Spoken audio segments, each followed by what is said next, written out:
Hey everyone, Connie here, and welcome to my blind reaction to Carole and Tuesday, episode 17.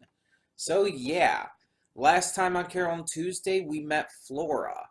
Um, Flora was this famous singer from the past who Carole looked up to. Um, However, she was kind of down and out and kind of in a depression, really, because the music industry had basically fucked her entire life up. See, she had worked with Gus in the past. Gus was her first manager, and they worked together. Gus wanted to see her do amazing, and she started to. But when she got signed by a record label, a big record label, she made the poor decision to drop Gus. And she even acknowledges that it was a bad decision. She dropped Gus, and it hurt both of them, honestly. We saw the kind of path that it's led Gus down. And it kind of heavily implies that it even led to his heavy drinking and weight gain. And on her end, she did very well for a time. But then her record company and all these other people in the industry started to betray her. And eventually she was left like doing drugs, drinking her cares away. She eventually even became homeless. So, as a tribute, Carole and Tuesday covered one of her songs, and Gus managed to get her to come to the performance, which lifted her spirits and brought back her love for music. And I mentioned last time how there was definitely the ship there between her and Gus. There was definitely a bit with that, and I could definitely get on board with it. Um, and I don't think I mentioned this last time, but I want to bring it up here. With how this has been going, I remember this series is still labeled officially as a romance. And I said before that I don't think the romance aspect is going to be between like Roddy and someone. Um, but I never really brought up the idea of Gus. I don't think that the big romance aspect is going to be with him either. I mean, even if he and Flora do get together, which is very possible, I don't think that's the romance that the official genre classification is referencing. Because let's be honest, if one of the main genres of a series is romance, it's referring to one of the main characters. And yes, you could say Gus and Roddy are main characters, but it's it's very likely, in fact, it's very probably um, going to be Carole or Tuesday, because the series is about them. And as I've pointed out plenty of times in the past, this series has a lot of LGBTQ plus representation in it. It's very friendly towards the community, and it's completely handling it well. There's a lot of little hints that Carole and Tuesday will become a couple. There's a lot of moments here and there that strongly imply that there's a deeper connection there than just friends. And I'm I said before, and I'm saying again, I really hope that's where they're going. And if they don't, as long as it's still good, then that's fine. But like I said, it's implying that that's going to happen. It's heavily leading us into that direction. Um, and I want to bring up what people refer to this as. People refer to this kind of thing where the show is heavily implying that these two characters are going to end up together as coding. Basically, what it means is that the show is basically in its writing, in its presentation, telling us as viewers that these two characters are going to end up together. Or coding can also be in reference to the heavy implication that a character might be gay or whatnot, such as the case with, well, actually, the shipping and the gay part can both work for Voltron Legendary Defender, in which people had said that it was coding Lance and Keith being together, which I personally did not see while watching that. I didn't. Honestly, I thought there was more evidence for Pidge being LGBT. But, moving past that, it is so heavy with the implication between Carole and Tuesday here. Like, there are multiple scenes in this series that it could imply that they were already together. And there's just little moments that tell us that these two are going to end up together. And the thing is, again, I don't know if that's going to actually happen. And admittedly, I might be reading a bit much into it just because I desire for that to happen. But I've heard other people saying the same thing, that it's coded for these two to end up together. That everything is leading to that.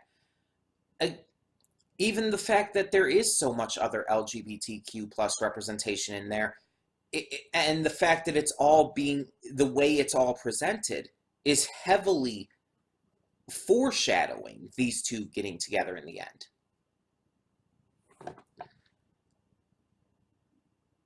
So I'm not the only one who's seeing it.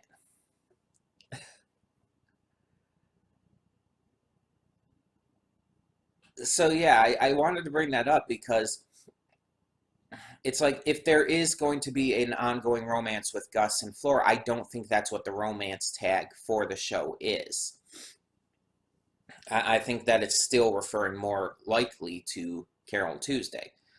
And there's nothing wrong with having other romances in here. It's just, yeah. Now, as for where this is going to go, I'm still not sure, because we've already released the single. Flora is back into things, I guess you could say. Carole and Tuesday are performing, so what's next? We got to move into something new, I feel. Because we've had our competition, since the competition, it's like we move, and honestly with this whole series, let's be honest, we move from one thing to another. And there's nothing wrong with that, by the way. There's nothing wrong with that model of storytelling. You move from one, like, plot point to another, basically. One point to point A to point B to point C, so on and so forth. So recently, like, okay, we had them record the song. Then we have the release of the song. And then we have them getting a bigger performance. So what's next? Are we going to have, like, Brightest Records try to sign them again and maybe work more with them? Because we're reaching the later, like, parts of this series. Like, there's, what, only, like, not even 10 episodes left after this? Like, I think there's 26 episodes. So they've really got to start working towards what this series, in every episode, keeps telling us it's going to end with. That miracle 7 minutes, or whatever it's called. It's got to start really working towards that. And at this point, I think my big guess is that those, the miracle 7 minutes or whatever, is going to be their breakout. Like, yeah, they've already become a good name. They've already had plenty of attention. People know who they are. But that's going to be like the defining moment that basically turns them into real stars. And again, we have no idea what that is going to be, what the big thing that changes the music industry forever is going to be. We have no clue. But they really do, with, like, again, less than 10 episodes left, need to start working to that. Need to start bringing us as viewers into that kind of plot point, into that scenario that's going to birth that.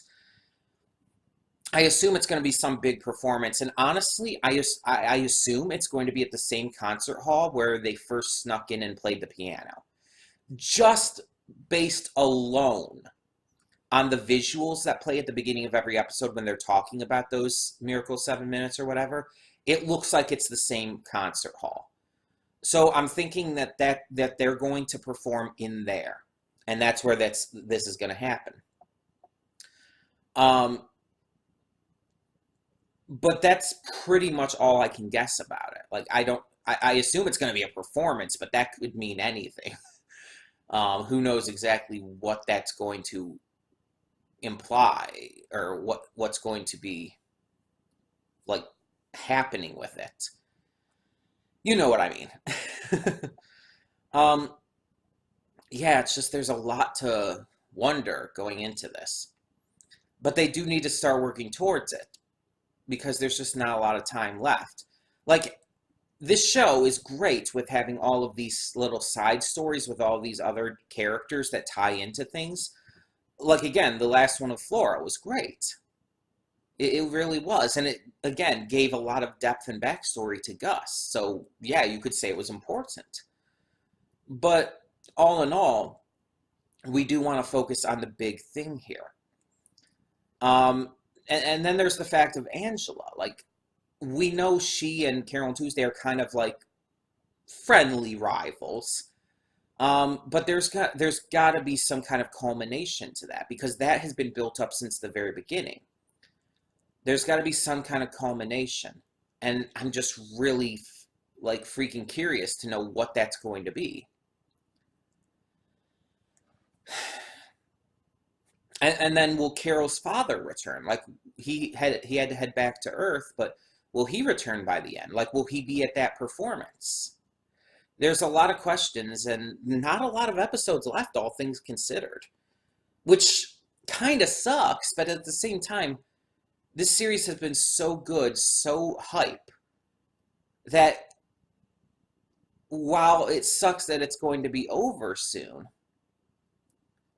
I just am so happy that I got to witness this, that I got to see this all.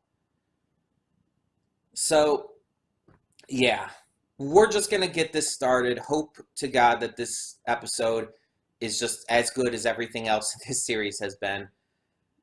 Because, again, as I've said before, this could very easily take my spot for my favorite anime of all time and possibly even favorite show of all time. With as just completely obsessed with it as I am, I would not be surprised. But either way, let's get this going. So when the screen fades to black, pause this redirect and go to the description below. Follow the link to the reaction, and after you watch it, come back here to the redirect and resume play. Because after it fades to black and then fades back in, everything from that point forward will be my afterthoughts and will contain spoilers to the episode. So that being said, thank you so much for tuning in, and I will see you at the reaction. Okay, and we are back, and we'll begin with spoilers in 3, 2, 1, now. So, I listened to the title song, Head Over Heels by Tears for Fears, and it doesn't fit. Like, the title song is a love song. It's a love song, which is what you would expect from the phrase Head Over Heels. Lyrically, like, it's pretty simple as well. It's just standard love song lyrics, basically. And there's not really anything that relates to what happened in this episode. Because let's look at it this way. The episode had 3 sections to it. It had, 3 main focuses, I guess you could say. Carole and Tuesday working on their new album with Toby, and preparing to get all of that settled. Angela dealing with the fact that she has a stalker who is, fucking things up for her, and Erdogan. And none of those really relate to the entire thing going on. The only thing I can think of would be the stalker storyline. Because Angela's stalker clearly has a thing for her, and with those dating rumors about Aaron and her dating, he even goes as far to attack Aaron and hit him with a car.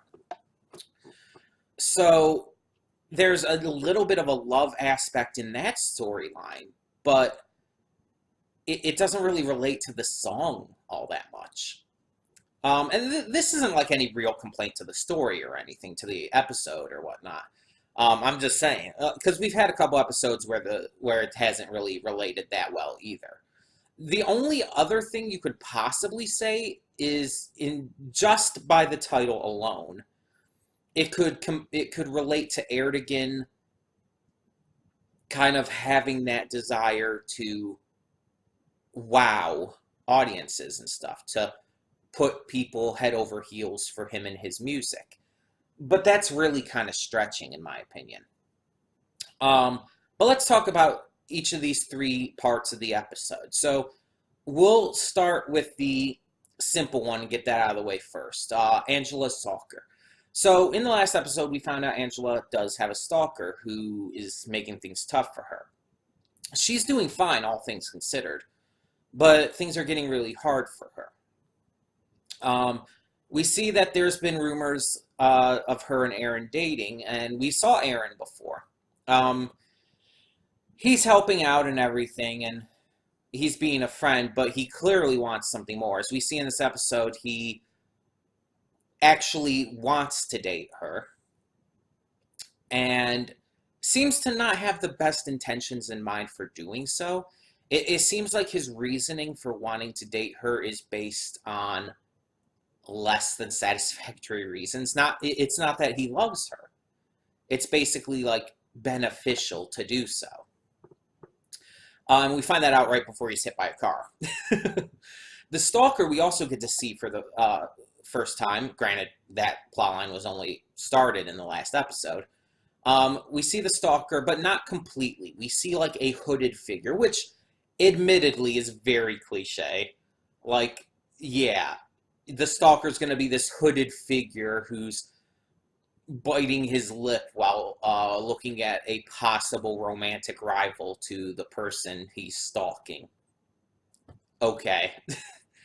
The only thing I can think of, though, is that the only reason they usually would hide the stalker's face in these kind of situations would be to have some big reveal. That the stalker would be someone we've met, or maybe will meet in an episode or two. I don't know how long that storyline's going to go on, so. My initial, like, wonderings was, could the stalker actually be Aaron? And, like, for example, when he's in his little room at the computer and all, when he's, like, showing anger at Aaron, maybe it was like, oh, I hate being this kind of person. Like, I was looking into it in that kind of way. But no, because Aaron was hit by the car, and then we see the stalker standing there in the hoodie and all. So there's no way Aaron could have moved that quickly and everything and gotten the hoodie on. It just wouldn't be feasible. He might have been able to escape getting hit, but that's about it.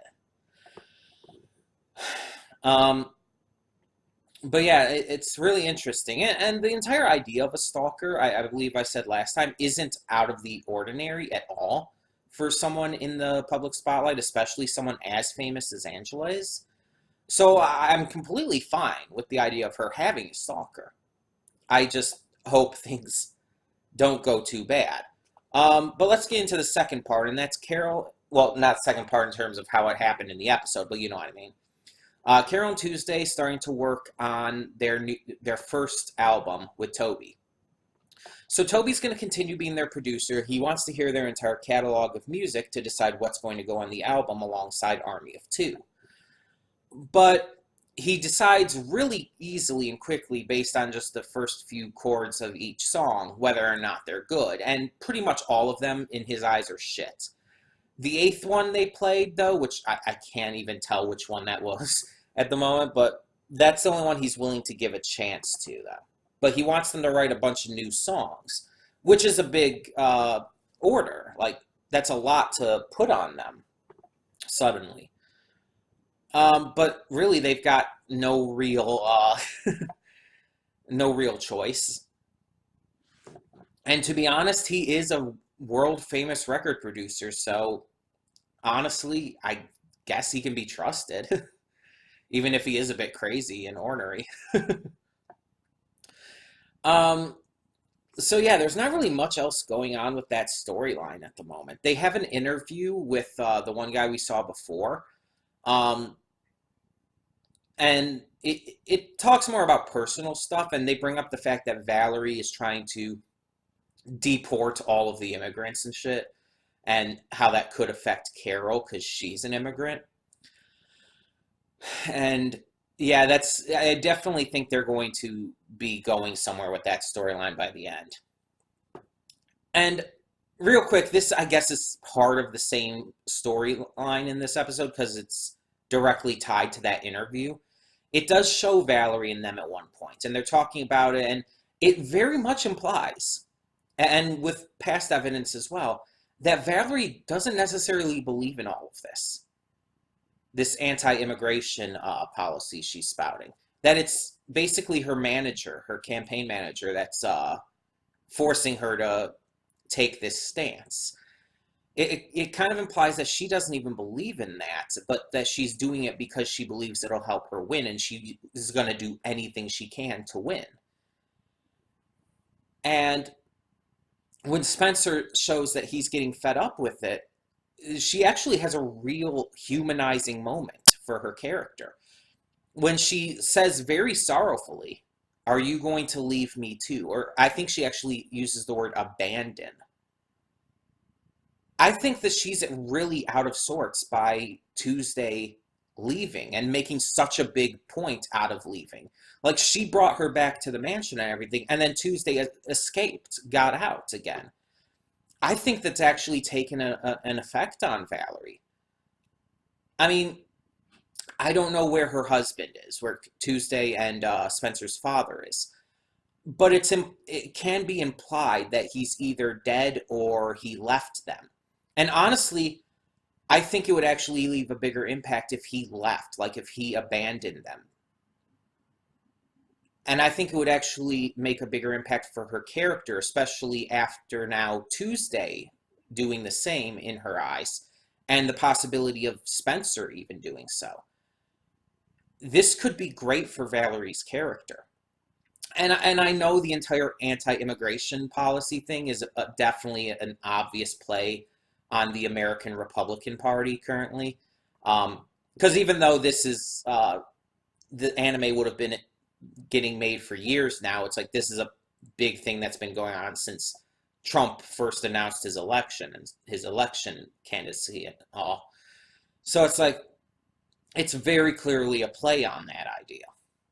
Um, but it's also showing that Valerie actually has a lot more to her character. And I really appreciate that. And speaking of having a lot more to your character, Ertegun. So Ertegun has been a character since pretty much the beginning. He's this massive, world-famous DJ who's got it all. He's got money. He's got babes on his arms. He's got all of the popularity you could ever want in the music industry. But his manager ends up stealing all of his money, just draining all of his bank accounts. And there's this little robot who also takes his J card information. So he loses everything, all of his equipment, all of his property, everything. Roddy decides to help him out, but at this point he's broken. He's having a depressive episode because because he's lost everything in just that short amount of time. And I'll be honest, I can't blame him. He was a dick. He was a dick. But I can't blame him for really being super depressed by all of this. I mean, I'm one who believes that material goods aren't everything. But if you're like used to a certain way of life and you lose everything all of a sudden, yeah, it's gonna bring you down.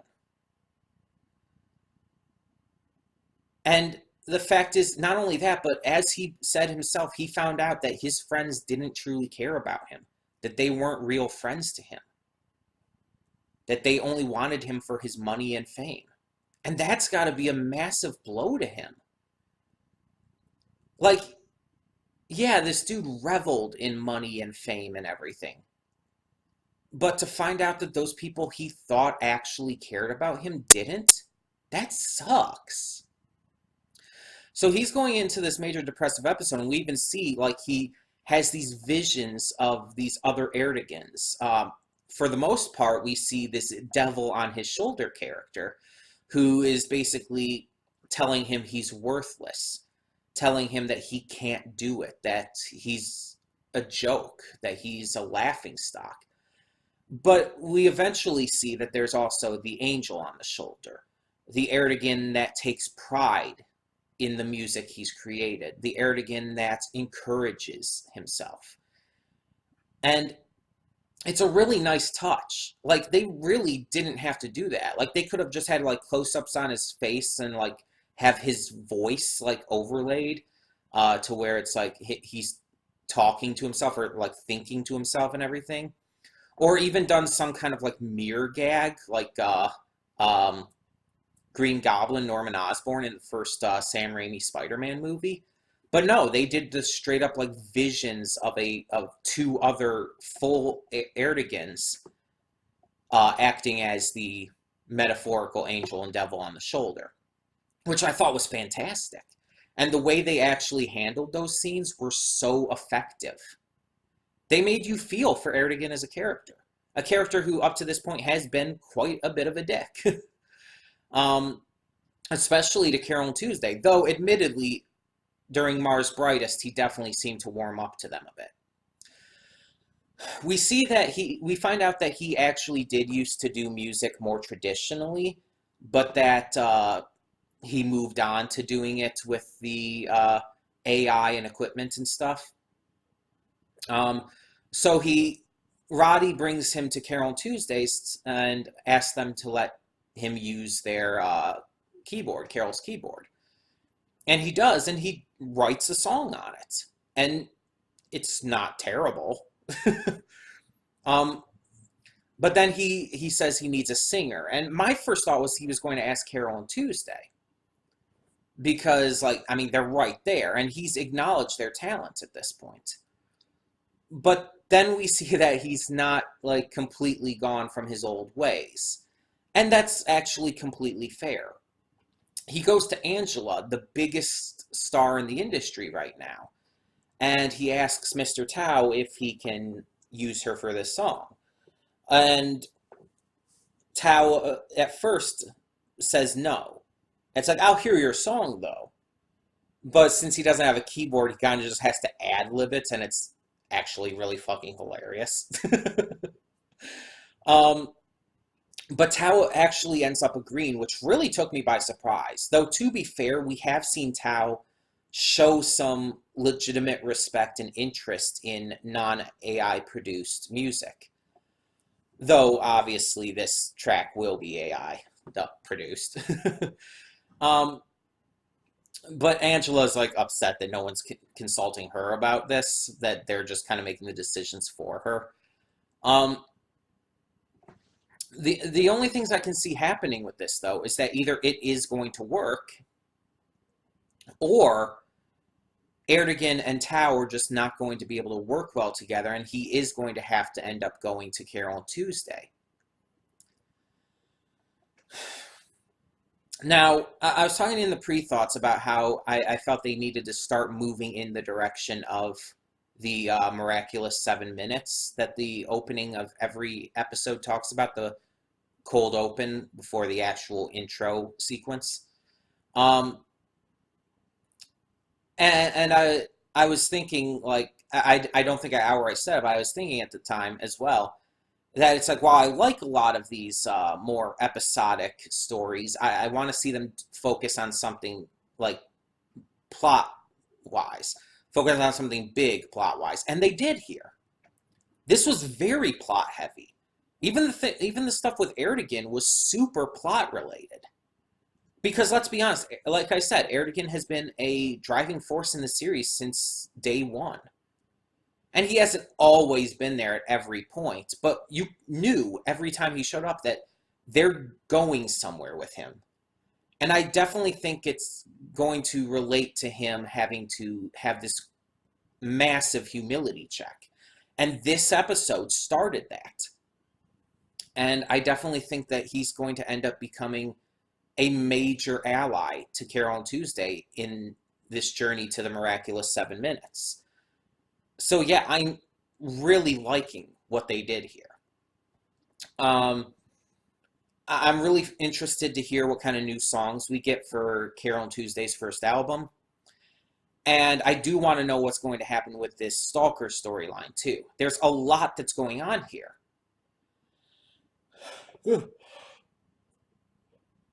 Excuse me. Whoa, that came out in there. There's a lot that's going on here, and I really hope that they wrap it all up excellently. Yeah, I'm really, really excited to see where they go.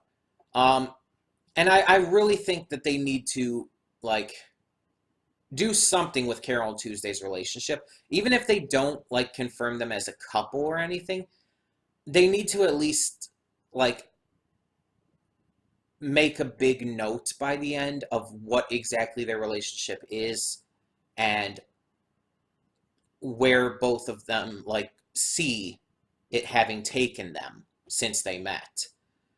Because this series is called Carole and Tuesday. It's about them and their relationship and how that relationship has given them the opportunities to have this career. It's important to the story. So by the end, I do think they need to acknowledge this relationship, whether it's romantic or just friendship, and acknowledge how far it took them to get to this point. That without having met on that bridge, they wouldn't be where they, well, end up being at that point. I think that's important, and I really want them to do that. Again, even if they don't end up becoming a couple, which would kind of suck, but even if they don't, I think they need to at least acknowledge things here. Though I really do hope they become a couple.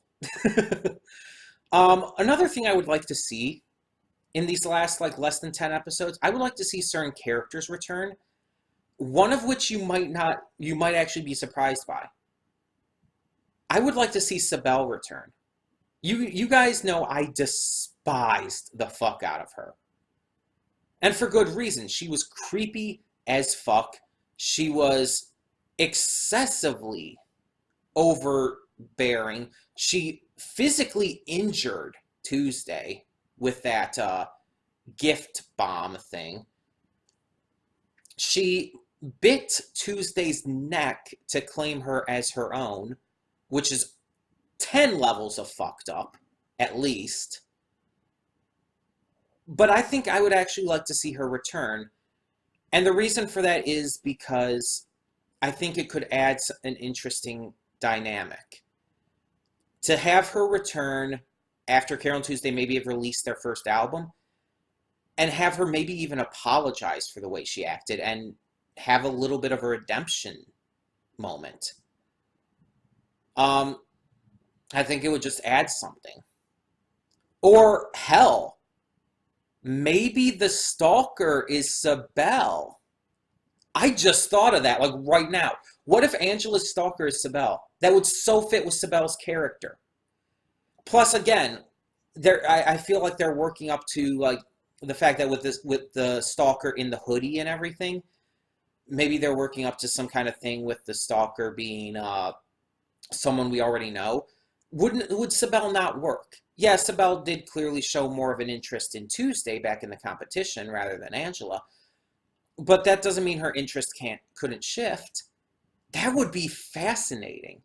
But I would also like to see, of course, Piotr return, because Piotr is just a joy. Like, seriously, the dude is so fucking cute and hilarious. He's just like this social media savvy like person who's just like completely hooked in to it. But at the same time, he's a really, really good person and phenomenal singer and dancer. I would just like to see him return, even just for a little bit. Like maybe Carole and Tuesday just see him on the street somewhere. And of course, there's the woman from Mars Brightest as well, the one judge, the Simon Cowell judge who runs the record company.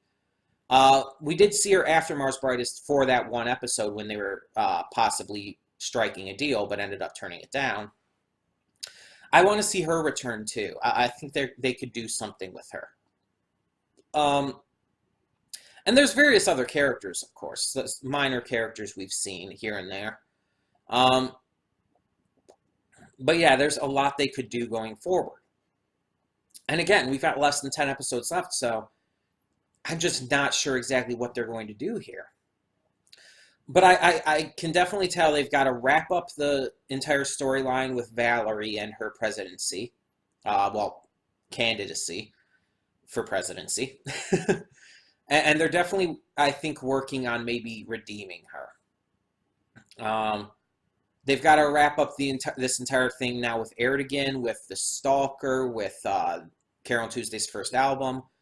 There's a lot of plot threads they have going on at the moment. There are. But this is the kind of show that I feel will wrap things up satisfyingly. I think this is the kind of show that will handle this all. And that's good. That's what I would hope for. So yeah, I'm just really, really excited. I'm as into this as ever. So tell me in the comments below what you thought of this episode of Carole and Tuesday. And thank you so much for tuning in. Hey everyone, Connie here, and thank you so much for tuning in to today's video. If you want to check out any of my social media links and more, please check them out over to the side. And if you have any comments, questions, concerns, please leave those down below. In the meantime, though, thank you so much once again for tuning in. For now, I'm Connie, and I'm signing off. See y'all next time.